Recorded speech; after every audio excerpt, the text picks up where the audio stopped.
Independentemente dos sinais de Mateus capítulo 24, serem ou não indicadores do arrebatamento, temos outros sinais nas Escrituras que apontam para o tempo do fim. Muito mais que identificar a proximidade da volta de Jesus, revelam aspectos sociais, morais e religiosos que aconteceria justamente no tempo em que o Senhor voltaria para buscar a sua igreja. Buscaremos então nas epístolas referências de como estaria a igreja e o mundo no tempo de sua manifestação.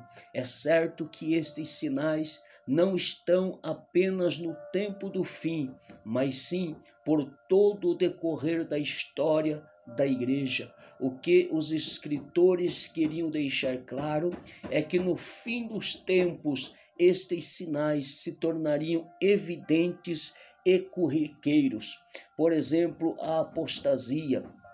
O apóstolo Paulo, ele é enfático ao dizer em 1 Timóteo capítulo 4, dizer isto: o fato é que o início do cristianismo foi marcado por alguns movimentos locais que traziam variações ao cristianismo recém-inaugurado.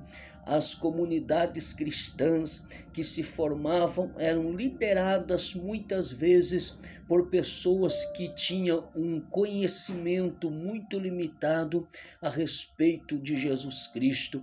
Não havia palavra escrita, portanto, muito do que se dizia não era bem verdade. No entanto, o que Paulo quer dizer a Timóteo é referente a últimos tempos, e é claro que Timóteo não necessitava desta advertência, isto porque ela era para o tempo do fim, ou melhor dizendo, para a igreja que viria esta época, ou que viveria esta época.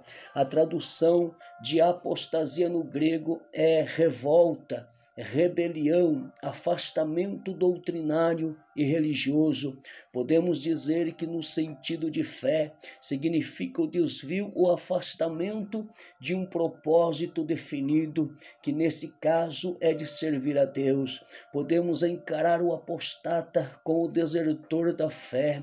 A palavra traduzida por divórcio no grego é uma palavra derivada de apostasia. Daí então dá para nós termos uma ideia mais clara do que é apostatar-se da fé, é divorciar-se de Deus.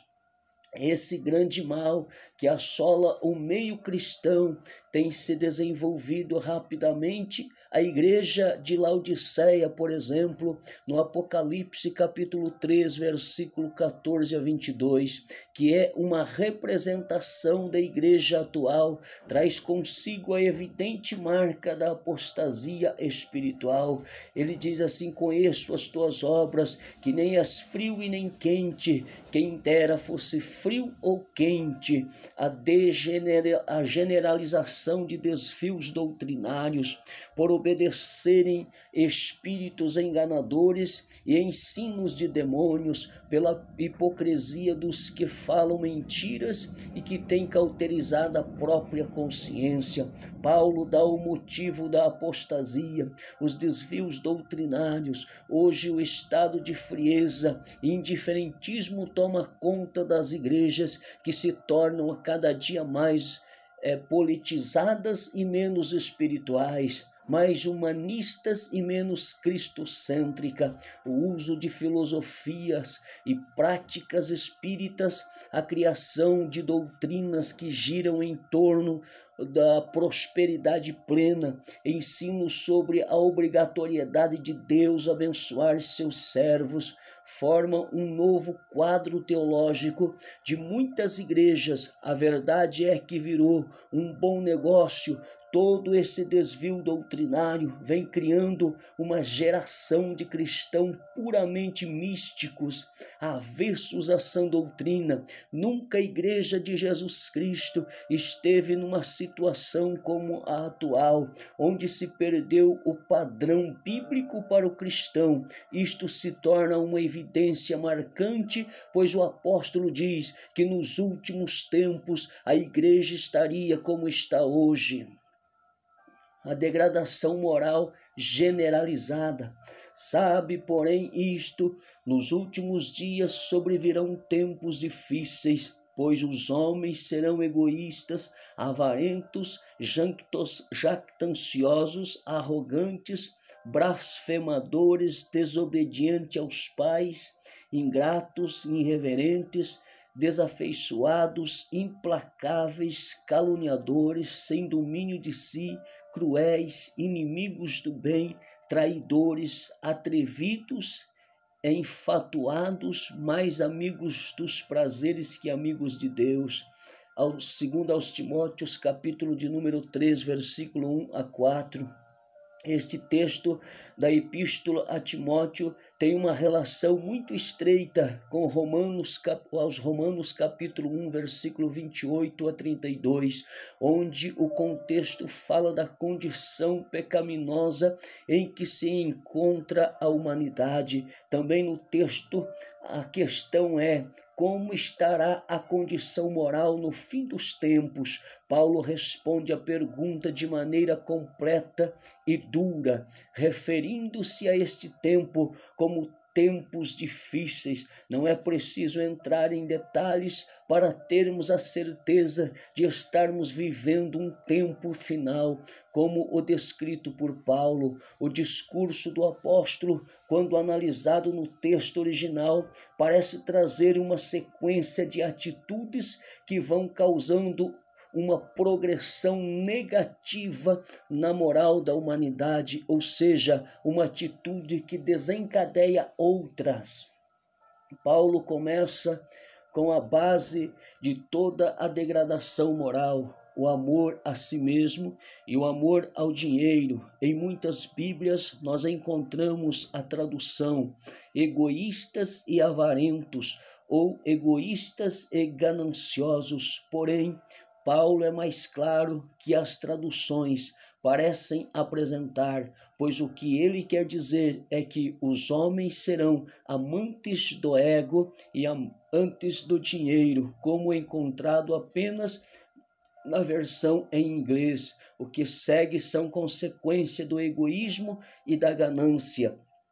Fôssemos traduzir o texto, ou traduzindo este texto de uma maneira mais clara, ficaria mais ou menos assim: saiba disto, nos últimos tempos virão tempos difíceis, pois os homens amarão a si próprio e amarão ao dinheiro, terão um coração vaidoso, arrogantes, falarão mentiras contra Deus, desobedientes a pais e mães, ingratos, não cumpridores da religião, terão um coração duro e frio, serão difíceis de entrar em acordo, pois não honrarão sua palavra, falarão mentiras contra os outros, sem domínio de seus sentimentos e ações, selvagens, sem amor para com os bons, traidores, agirão sem pensar, orgulhosos, amarão os prazeres da carne mais do que a Deus.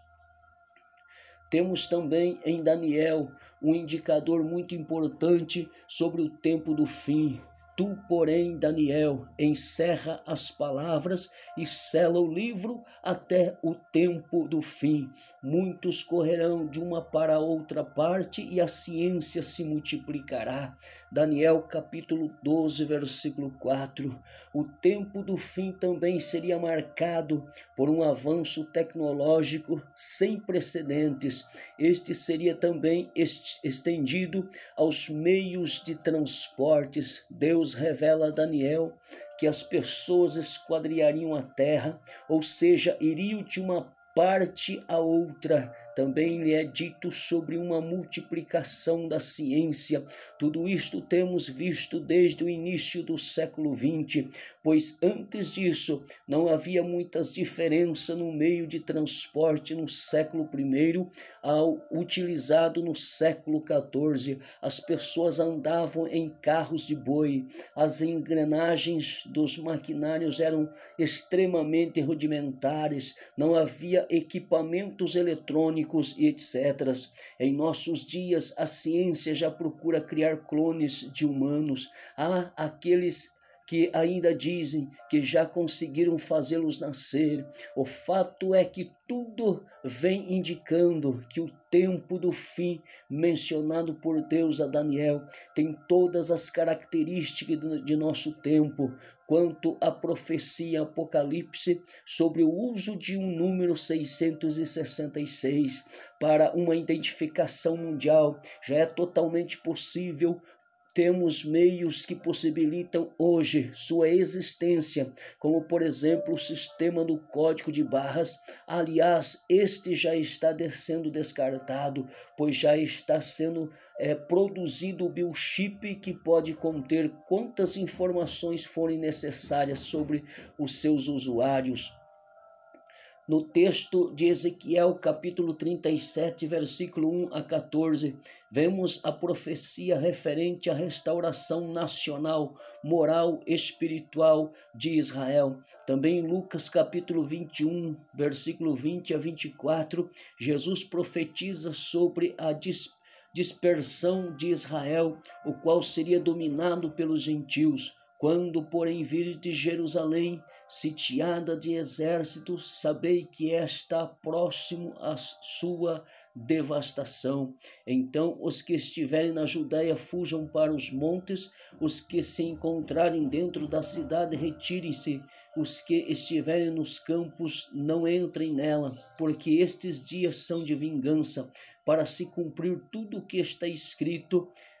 Ai das que estiverem grávidas e das que amamentarem naqueles dias, porque haverá grande aflição na terra e irá contra este povo, cairão a fio de espada e serão levados cativos para todas as nações, e até que os tempos dos gentios se completem, Jerusalém será pisada por eles. Este tempo em que os gentios dominariam sobre Israel é representado pela estátua vista em sonho por Nabucodonosor no capítulo 2 de Daniel. Esta sucessão de governos gentios tinha um tempo para dominar sobre todo Israel, e é durante este tempo que os israelitas deveriam ser exilados de sua terra. Entretanto, Deus prometia que seriam restabelecidos a sua pátria em tempo oportuno, porque não quero, irmãos, que ignoreis este mistério, para que não sejais presumidos em vós mesmos, que veio endurecimento em parte de Israel, até que haja entrado a plenitude dos gentios, e assim todo Israel será salvo, como está escrito: virá de Sião o libertador, e ele apartará de Jacó as impiedades. Esta é a minha aliança com eles, quando eu tirar os seus pecados. Romanos capítulo 11, versículo 25 a 27.